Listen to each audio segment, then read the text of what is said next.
Madam మీ దగ్గరికి మనతో సప్తగిరి ప్రసాద్ గారు ఉన్నారు, తెలుగుదేశం పార్టీ సీనియర్ నాయకులు, అధికార ప్రతినిధి. ప్రసాద్ గారు, good evening sir. Sir good evening sir. మీకు ప్యానెల్లో ఉన్న పెద్దలందరికీ కూడా హృదయపూర్వక నమస్కారాలు సార్. సో మొత్తానికి ఒకరికి ఒకరు, ఒకరి కోసం ఒకరు అన్నట్లుగా ఉన్నారు టీడీపీ, జనసేన, బీజేపీ మూడు పార్టీలు కూడా. అవును సార్. సో లోకేష్ గారు మొదటి నుంచి కూడా మా అన్న, మా పవన్ అన్న అని చెప్పేసి ఎప్పుడైతే కూటమి కలిసిందో అప్పటి నుంచి మాట్లాడటం, ఈరోజు మార్నింగ్ నుంచి కూడా ఒక వీడియో సర్క్యులేట్, నిన్న ఈవినింగ్ అనుకుంటా, ఐ థింక్ నేను ఆఫ్టర్నూన్ ఈవినింగ్ పవన్ కళ్యాణ్ గారు బ్లెస్సింగ్స్ తీసుకోవడం లోకేష్ గారు ఒక సోదరుడు లాగా. సో ఏమనిపించింది ప్రసాద్ గారు? పవన్ కళ్యాణ్ గారి దగ్గర లోకేష్ బాబు గారు బ్లెస్సింగ్స్ తీసుకోవడం ఒక సోదర భావంతో తీసుకున్నారు. అంతా కూడా హ్యాపీగా ఉంది, ఎవరికి ఎటువంటి టెన్షన్ ఇవ్వలేదు. 15 సంవత్సరాలు ఈ కూటమి దిగ్విజయంగా ముందుకు నడుస్తుంది, ఎవరికి ఎటువంటి సందేహం అవసరం లేదు. కాకుంటే నిన్ననే ముఖ్యమంత్రిగా ప్రమాణ స్వీకారం చేశారు చంద్రబాబు నాయుడు గారు. అప్పుడే కొన్ని యూట్యూబ్ ఛానల్స్, కొన్ని నీలి మీడియాలు ఈ కూటమి ఎన్ని రోజులు ఉంటుంది, ఈ కూటమి ప్రభుత్వం ఎన్ని రోజులు జరుగుతుందనేసి ఆల్రెడీ డిబేట్ స్టార్ట్ చేశారు. వాళ్ళకి మనం ఏమి చెప్పలేం, పచ్చకామర్లు ఉండేవాడు ప్రపంచం అంతా పచ్చగా కనిపిస్తుంది అన్నట్టు ఇంకా వాళ్ళు ఆ విధంగా ముందుకు పోతా ఉన్నారు. ఇంకా వైసీపీ అంటారా, శిథిలాలు కూడా మిగలలేదు, చచ్చిపోయిన పాము లాంటిది అది. ఇంకా జగన్మోహన్ రెడ్డి ఇంట్లో కూర్చొని పూర్తి స్థాయిలో పబ్జీ ఆడుకునేదానికి ప్రజలు టైం ఇచ్చేశారు.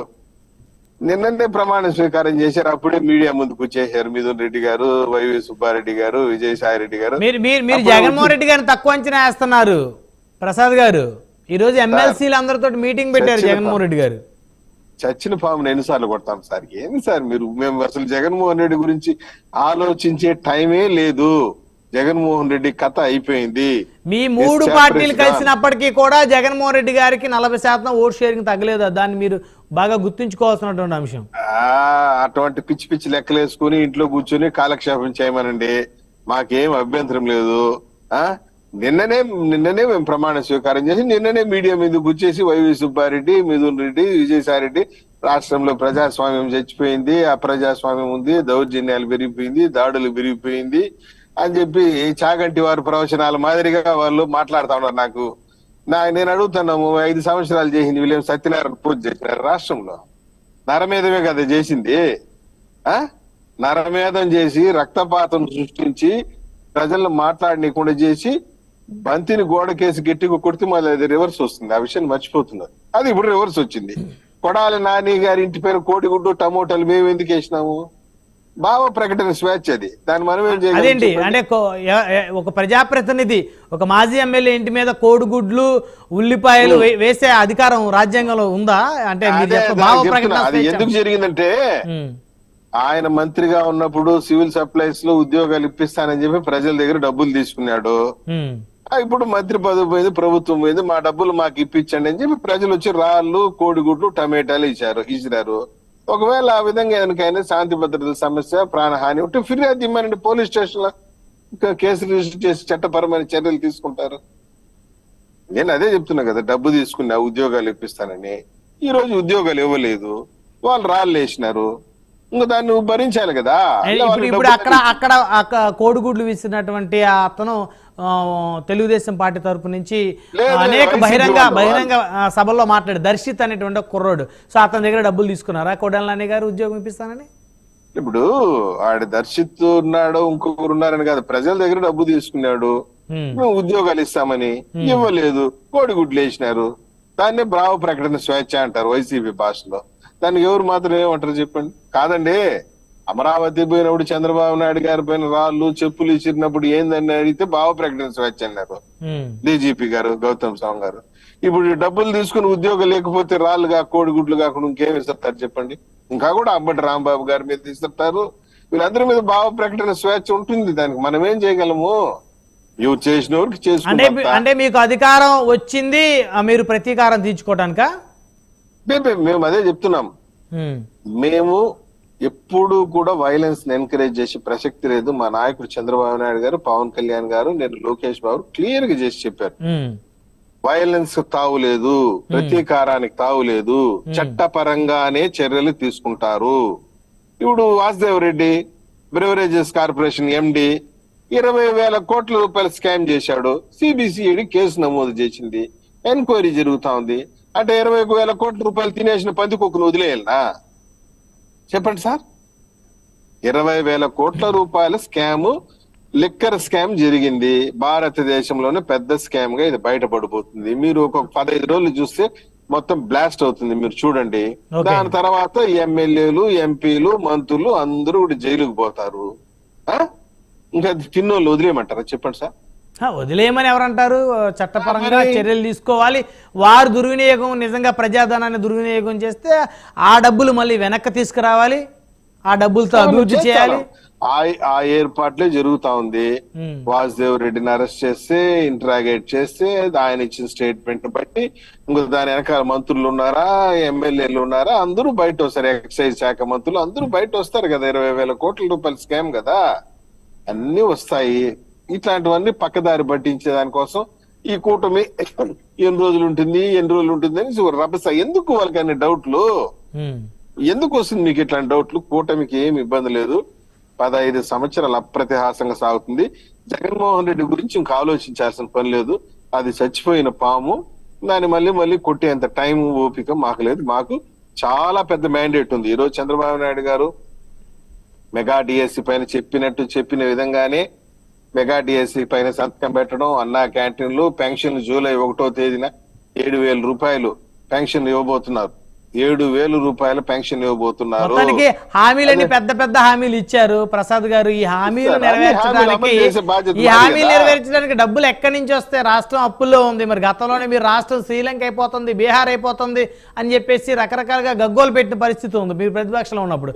మరి ఈ రోజు 7,000 రూపాయలు ఇస్తారు, 1 నెల ఇస్తారు, 2 నెలలు ఇస్తారు. ఇది ప్రతి నెల 4,000 అంటే ఆ 3,000 అంటే పాస్ట్ నెలలు ఏదైతే ఉన్నాయో. సో తర్వాత ప్రతి 18 సంవత్సరాలు నిండిన ప్రతి మహిళకి 1,500 రూపాయలు ఎక్కడి తీసుకొచ్చిస్తారు. ఉచిత బస్సు, ఆర్టీసీ ప్రయాణం ఎక్కడ కల్పిస్తారు? మరి అమ్మఒడి కింద ఎంతమంది పిల్లలుంటే అంతమందికి మరి ఎక్కడి నుంచి తీసుకొచ్చిస్తారు? ఇవన్నీ ఎలా సాధ్యం అవుతుంది సార్? ఇప్పుడు ఇవన్నీ సాధ్యపడుతుంది కాబట్టి క్యాలిక్యులేట్ చేసి ఒక ఎకనామిస్ట్ గా ఆయన ప్రకటన ఇవ్వటం జరిగింది. ఇచ్చిన హామీ మేరకు అన్నా క్యాంటీన్లు అయితే ఏమి, 4,000 రూపాయల పెన్షన్ అయితే ఏమి, మిగతా హామీలు మెగా డిఎస్సీ అన్ని కూడా చేసే బాధ్యత మాది. నిన్ననే కదా, 5 రోజులు కూడా కాలేదు కదా ముఖ్యమంత్రి గారు ప్రమాణ స్వీకారం చేసి. ఛార్జీ తీసుకుని 5 గంటలు కూడా కాలేదు కదా. అప్పుడే పెద్ద డిబేట్లు, అప్పుడే పెద్ద రచ్చలు, వైసీపీలు నెత్తిగీరుకునేది, ఏడ్చేది, పెడబొబ్బలు పెట్టేది, బాత్రూములు పోయి తలుపులు వేసుకుని నెత్తి నోరు కొట్టుకుని ఇదేమి కర్మరా మనకి. సజ్జల రామకృష్ణారెడ్డిని జగన్మోహన్ రెడ్డి బెల్ట్ దూసుకొని బాధినాడు. దాని గురించి పెట్టే డిబేట్ మంచి పాయింట్ డిస్కషన్. ఒక మాజీ ప్రభుత్వ సలహాదారులు, ఒక గౌరవనీయులైనటువంటి వ్యక్తి గురించి ఆ విధంగా నిరాధారమైన ఆరోపణలు, ఇప్పుడు వీళ్ళు నిరాధారమైనటువంటి ఆరోపణలు చేసి ప్రభుత్వం ఎన్ని రోజులు ఉంటుంది, ఎన్ని రోజులు కూలిపోతుంది, రచ్చలు పడింది, తిట్టుకున్నారు, అరుచుకున్నారు, గిల్లుకున్నారని ఏ ఆధారంతో మాట్లాడుతున్నారు? నేను చెప్తున్నా, సజ్జల రామకృష్ణారెడ్డిని జగన్మోహన్ రెడ్డి బెల్ట్ తీసుకుని చితకబాదినాడు. ఇది నిజము. న్యూస్ రాలేదు కదా ప్రసాద్ గారు?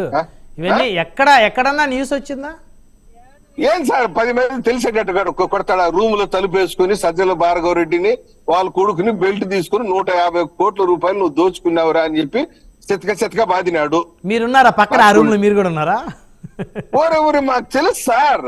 ఎట్లా చుట్టుపక్కల కేకలు వినిపించినాయి సజ్జల రామకృష్ణారెడ్డి. మీరు ఆ పక్కన సరౌండింగ్స్ లో ఉన్నారా?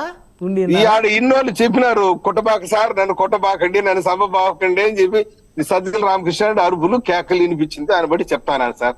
ఇంకేం చెప్పండి సార్. ఇప్పుడు ఎక్కడ రమ్మనండి, మీడియా ముందుకు రమ్మండి. సజ్జల రామకృష్ణారెడ్డి ఇంతకు ముందు ప్రతిదీనికి ఓహోని వచ్చి మీడియా ముందు పెట్టి తోటలు కుట్టేది, మీసాల మేలేది చేస్తాడు కదా. మరి ఎక్కడ ఇప్పుడు వచ్చి చెప్పానండి, నన్ను కొట్టలేదు అని చెప్పానండి, ప్రెస్ మీట్ పెట్టమనండి. నేను చెప్తున్నా, సజ్జల రామకృష్ణారెడ్డిని బెల్ట్ తీసుకుని చితకబాదినాడు జగన్మోహన్ రెడ్డిని. వచ్చి ప్రెస్ మీట్ పెట్టమనండి, నన్ను కొట్టలేదని చెప్పి చెప్పండి సార్. ఇంకా మీరు ఆ విధంగా చెప్పిన తర్వాత ఇంకేం చెప్పగలుగుతాం ప్రసాద్ గారు? అందుకని చెప్పి నేనేం చెప్తానంటే, ఈ నీలి మీడియా సోదరులకి నిరాధారమైన ఆరోపణలు చేయొద్దండి. ఏదైనా ఉంటే కన్స్ట్రక్టివ్ గా మాట్లాడండి. ఆయన ముఖ్యమంత్రిగా ఛార్జ్ తీసుకుని 5 గంటలు కూడా కాలేదు. అప్పుడే శాంతి భద్రతలు పతనం అయిపోయింది, హైకోర్టులో రిట్ వేయటము, డీజీపీని పార్టీ చేయటం, ప్రజాస్వామ్యం కూని అయిపోయిందంట. నేనేదో చాగంటి వారి ప్రవచనాలు మారి ఉంది మాట్లాడుతా ఉంటే నాకు మీకు ఇంకొక విషయం తెలుసా ప్రసాద్ గారు, ఇప్పుడు ఎక్కడైతే దాడులు జరుగుతూ ఉన్నాయి వైసీపీ కార్యకర్తల మీద, నాయకుల మీద, కూటమి నేతలు దాడులు చేస్తున్నారని చెప్పేసి ఏదైతే వైఎస్ఆర్ కాంగ్రెస్ పార్టీ ఆరోపించిందో, సో ఎవరైతే బాధితులు ఉన్నారో వారందరినీ కూడా పరామర్శించడానికి జగన్మోహన్ రెడ్డి గారు తొందరలోనే బయలుదేరబోతా ఉన్నారు. ఆయన అనౌన్స్మెంట్ చేశారు, నేను వస్తాను, కార్యకర్తలందరికీ భరోసా ఇస్తా, ఎవరైతే గాయపడ్డారో, ఎవరైతే బాధితులు ఉన్నారో వారిని పరామర్శించడానికి. ఒకవేళ అదే కానీ జరిగితే వాళ్ళు తరుముకుంటారు, నువ్వు వద్దు, నీ పరామర్శ వద్దు, నీ పాలన తరుముకుంటారు. 5 ఏళ్ళు తాడేపల్లి కొప్పలో మొద్దు నిద్రపోయి పబ్జి గేములాడి మమ్మల్ని శతకబడితే, నీ వైసీపీ కార్యకర్తలు మమ్మల్ని శతకబడేది, నువ్వు మమ్మల్ని పరామర్శించేది. ఏందిరా ఈ కామెడీ నాయన, వద్దురా, నువ్వు వద్దు స్వామి, నువ్వు వెళ్ళిపో అని చెప్తారు. నేను అడిగే ఫస్ట్ పరామర్శించేది సజ్జల రామకృష్ణారెడ్డితో ప్రారంభం కావాలా. బెల్ట్ దెబ్బలు ఆయనకి ఎక్కువ పట్టింది, వాతలు లేచిపోయి ఉంటది. ఏం చెప్పేది, ఆయన పరామర్శిస్తే మీది అన్ని సక్రమం జరుగుతుంది. నెక్స్ట్ దెబ్బలు విజయసాయి రెడ్డికి బెల్ట్, నెక్స్ట్ దెబ్బలు వైవి సుబ్బారెడ్డికి బెల్ట్, ఇట్లా బెల్ట్ తీసుకుని వీళ్ళందరినీ చితక బాగా ఆయన. ఏంటి శివపార్వతి గారు ప్రసాద్ గారు, సప్తగిరి ప్రసాద్ గారు ఆ విధమైనటువంటి ఆరోపణలు చేస్తా ఉన్నారు, ఎంతవరకు కరెక్ట్? ఇప్పుడు మీరందరూ కూడా కూటమి నేతలు, మీరందరూ అధికారంలో ఉన్నారని చెప్పేసి, సో వారు ఏమీ చేయలేరు అని చెప్పేసి వారి మీద ఈ విధంగా అపహాస్యం చేస్తూ మాట్లాడడం మేడం శివపార్వతి మేడం, ఒక నిమిషం. నేను గతంలో కూడా మా యొక్క గ్రావిటీ ఇదే విధంగా మాట్లాడాం, ఎక్కడ అన్పార్లమెంటరీ లాంగ్వేజ్ మాట్లాడలేదు. ఓకే, మీకు తెలుసు లేదు Brahmanaidu sir, I never use unparliamentary language, never I made derogatory comments on anybody. నేను ఒకటే చెప్తున్నా, జగన్మోహన్ రెడ్డి గారు తన తొలి ప్రసంగంలో ఓడిపోయిన తర్వాత మీడియా ముందుకొచ్చి ఎవరో మోసం చేశారు కానీ ఆధారాలు లేదు అన్నాడు. ఎవరు చేశారు చెప్పు, నిన్నెవరు మోసం చేశారు? ఈవీఎంలు మోసం చేసిందా? ప్రజలు మోసం చేశారా?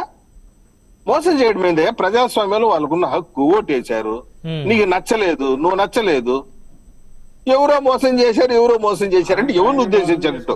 ముఖ్యమంత్రి గారే స్ట్రైట్ గా మాట్లాడకుండా ఇండైరెక్ట్ గా మాట్లాడుతున్నారు. ఏమని, ఎవరో మోసం చేశారు కానీ ఆధారాలు లేవు. ఇదేం కామెడీ మాటలు చెప్పు. అంటే మీరు ఎవరు అనుకుంటున్నారు, ఎవరు మోసం చేశారని మీరు అనుకుంటున్నారు? సజ్జల రామకృష్ణారెడ్డి, విజయసాయి రెడ్డి, వైవి సుబ్బారెడ్డి, పెద్దిరెడ్డి రామచంద్రరెడ్డి, వీళ్ళందరూ, భాస్కర్ రెడ్డి, చెవిరెడ్డి భాస్కర్ రెడ్డి, వీళ్ళందరూ కలిసి మోసం చేశారే ఆయన ఉద్దేశం అని ఉండొచ్చు అని నేను అనుకుంటున్నా. రైట్, మళ్ళీ వస్తాం. లేకుంటే ఏదైనా క్లారిఫికేషన్ ఉంటే సీఎం గారు క్లారిఫికేషన్ పబ్లిక్ అర్థమైపోతుంది, నిన్ను మోసం చేసినాయా. రైట్, మళ్ళీ వస్తాను ప్రసాద్ గారు.